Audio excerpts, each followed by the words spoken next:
Hello everyone, welcome back to the shed. Yet another brand new thing has turned up in the post to me today. It's the 1938 stock by EFE rail, it's Bachmann. Some newish tooling in there, but of course it's still using the old body moulds from whoever they bought out. I can't remember their name. Someone will be able to tell me.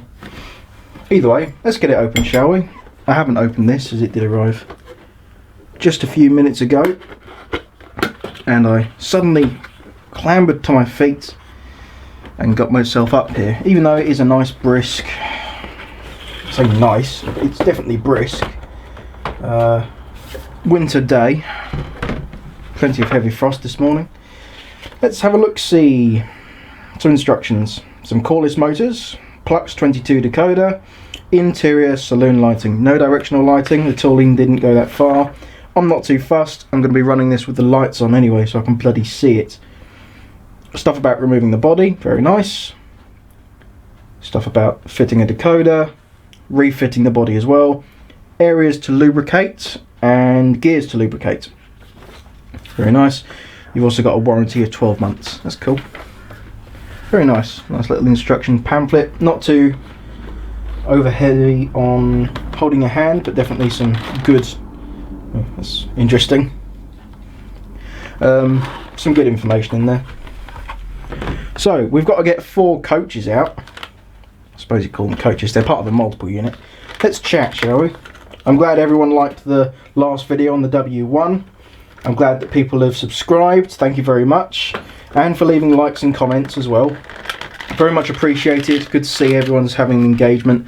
Plenty of wibble and other such debacles going on with the W1, of course. People getting naff ones, people getting good ones, even the top brass, people like Sam's Trains, even though they're not necessarily affiliated with Hornby, getting dud ones. I think that's very, very funny. Also, of course, Hornby with their new announcement stepping their foot in it. They're going to have to get some lawyers over that whole Titfield Thunderbolt thing. Very stupid idea. They should have just backed down and just done the line, and that would have been, that was loud, that would have been that if they had just done the line. But no, they've got to double down and do a as seen in, which is very, very tenuous. If they get away with that, I'll be very surprised. Every single one of these roof protectors so far have not stayed on the roof in the packaging. I think one has at one end, that's about it. See, that's being held there basically by, yeah, static electricity. Oh, I'm not too fussed, as long as it doesn't, that's loud, as long as it doesn't mark up the bodywork in any way, I'm not too fussed.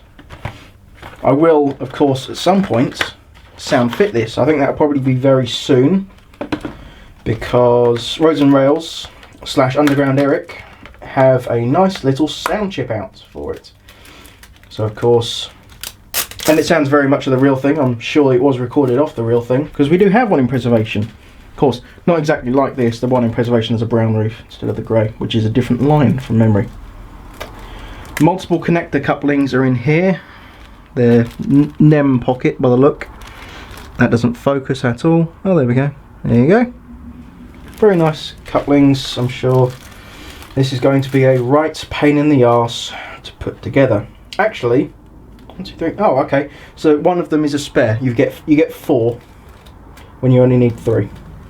That's okay. I hope they are selling packs of spares though, because let's be honest, we're all forgetful sometimes, and we may lose them. Ah, that's very useful. I've just noticed that. We'll have a look at that in just a moment. Put this last box over here so I can show you. So on the bottom of this driving end is the letter D. So now I presume if I pick this one up, C, and then this one obviously B, which leaves us with an A. One big gaping A. There we go. Very nice. So now we've got to couple the bugger together. First of all, we'll check any nicks or scuffs. Not by the looks of it. Livery is very nice. It's a gloss finish, nice and shiny. Look at that. Trying to make it reflect a bit of light. Ooh. Printing's nice and crisp. Plenty of no smoking roundels in the thing. Roof riveting's very nice. I've never actually owned one of these before. Printing on the front's very nice. Train number as well. A NEM pocket as well by the looks, so that's probably for if you want to buy multiple of these, which I think you might be hard pressed to buy because pre-orders are nice and hot, and so are the ones that have not been pre-ordered. They're selling it quite well as well. Now let's have a look at one of the middle coaches. I mean, yeah, looks very good. Handrails are quite nice, but they're completely solid. They're not separately applied. They're moulded to the body. Again, printing's very nice. Yeah, looks very good. So now let's try. I'm gonna have to reach up here and grab the foam loco cradle, which is going to be nowhere near long enough to couple a 4-coach train. We could do this in 2 sections, a pair, and then put the pairs together. Right, so there's only one way up for these because there's only contacts on one side.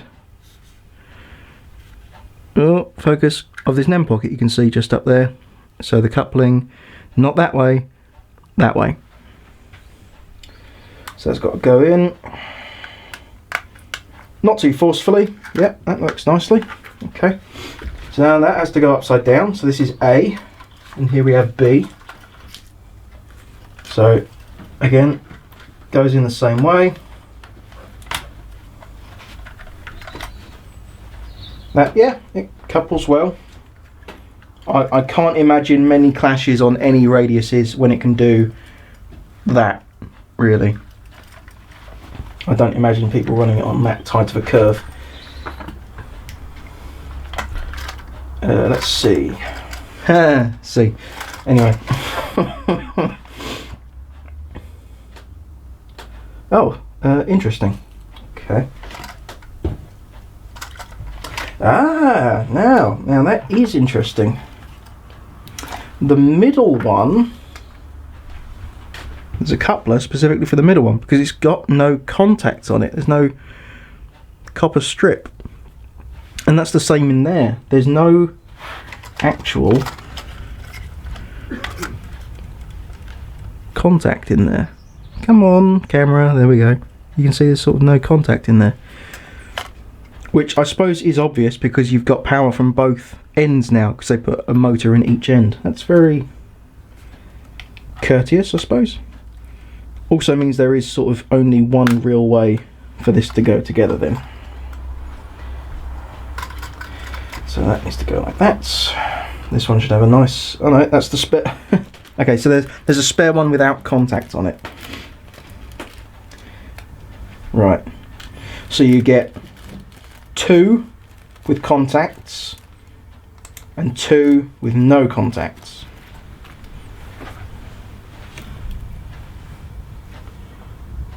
I suppose I don't know sort of the DCC functionality of this because I don't know if anyone's delved that far yet, but I'm wondering if you could just run this as just the 2 ends.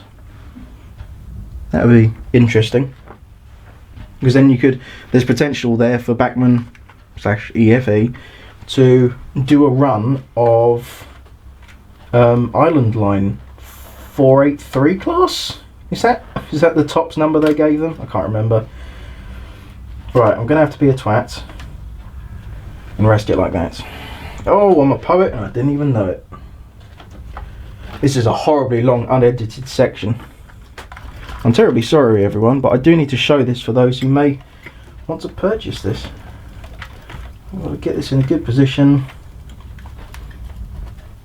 To be honest, I probably should have flipped this over before I did this last one. We'll get to that. Because now I can do this. I'm going to spend a nice long amount of time putting every single bogie on. So let's do just that. Of course, it doesn't even matter if it's set to DC right now. I've isolated this road so it's nice and, I say nice, it's okay-ishly easy to get it on.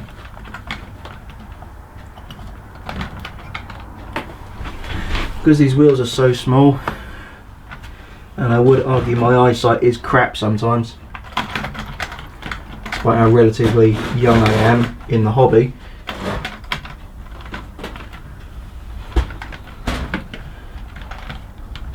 It is a bit of a pain getting these small wheels on, but I'm sure, you know, take your time, this thing probably won't come off. Right, that's on. So I can already see, you know, because this is sub-level stock, it's lower than your Mark 1 third rail unit here. So let's take the camera off the tripod and you can have a nice close-up look. Yep, it's very nice. Very red. LT red, of course. And it certainly looks the part. Plenty of detail on the roof. I wouldn't say, oh, just noticed a wheel off. There we go. I wouldn't say too much detail on the shoe beams or the bogies themselves, but it looks okay. It looks the part, that's the important thing. As much as this set does cost £300. And that's the thing, you need to be gentle with these sort of things when they cost this much. You can't just go roughing it about and stripping bits off of it willy-nilly. You do need to take your time. I mean, a good example of that is my DRS 68 over there. I took my time with that because it is a pricey model, and sound fitting it, of course, being pricey. I've made one mistake already, well, already I say, in the past. I managed to blow a DCC chip, and I'm hoping I never make that mistake ever again, because it was pricey.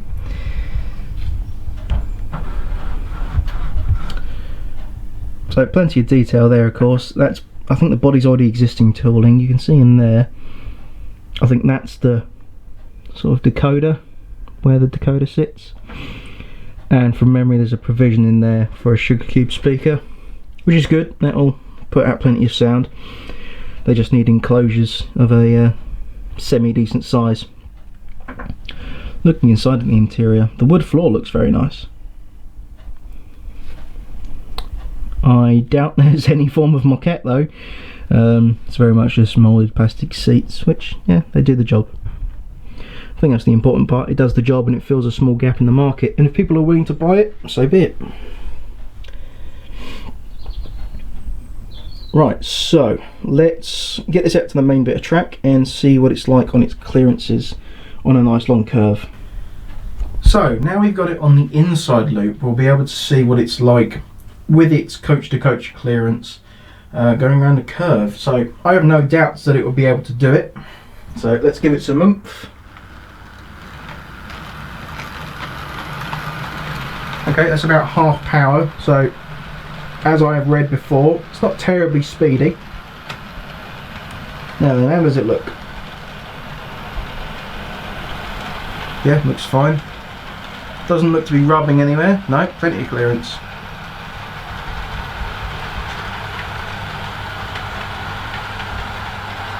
Lovely stuff.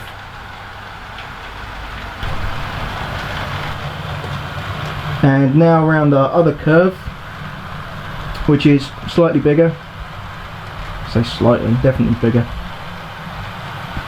Yeah, looks perfectly fine.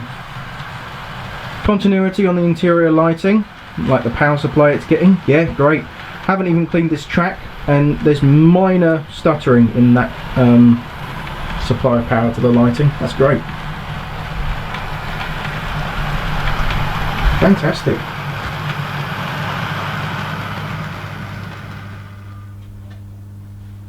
So, fresh out the box, a little bit noisy, clearances are perfectly fine. Top speed isn't massive, but let's be honest, these weren't exactly doing record-breaking speeds on the underground.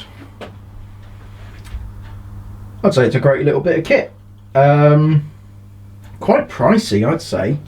I think the RRP is about £350, which for a 4-coach set is quite a bit. Of course, I pre-ordered. I don't know if the prices remained the same with Rails of Sheffield, but mine was £300, so that's 75 quid a coach,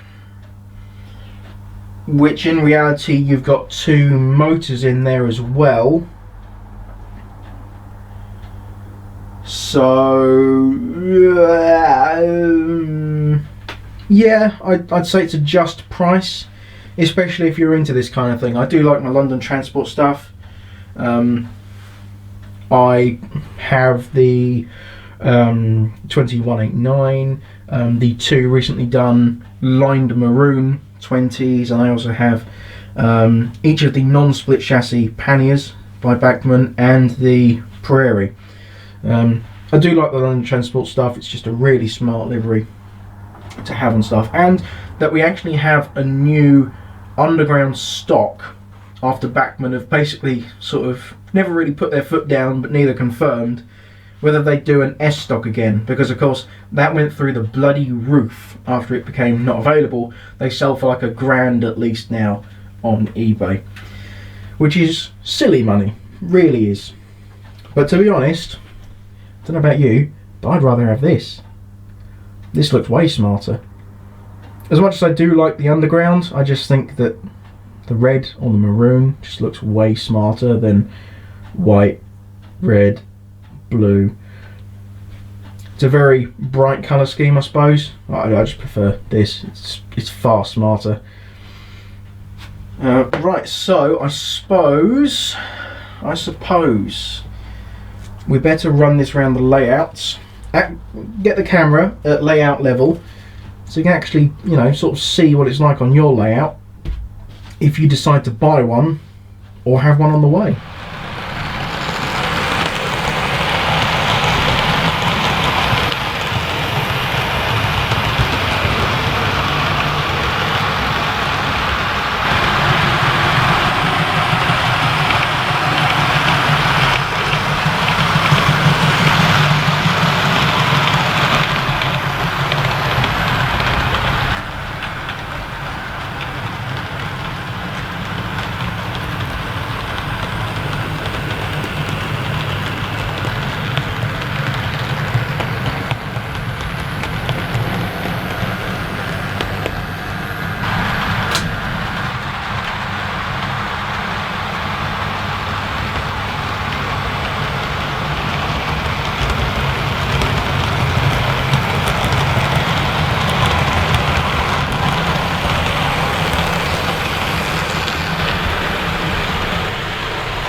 So that is the 1938 stock by Bachmann / EFE. As much as I want to say more and describe about it, there just isn't much to go into. We've seen this tooling before. but we haven't seen it motorized. That's when the new tooling comes in. Of course, the body is an old tooling. Everything inside is new. That's the thing. This came in a non-ready-to-run form. It was just a sort of static display model before, but now you can buy it with a motor in it, so you don't have to faff about or send it off to someone in order to have motorized underground stock that isn't Bachmann's overpriced second-hand market on the S stock. But I digress. As much as I want to say more, it really does what it says on the tin. It's 1938 stock, it looks the part, it runs fine, the printing is fine, the body detail is fine despite it being an old tooling. I'm not too fussed about the handrails because, let's be honest, I'm not going to be looking at this with a magnifying glass.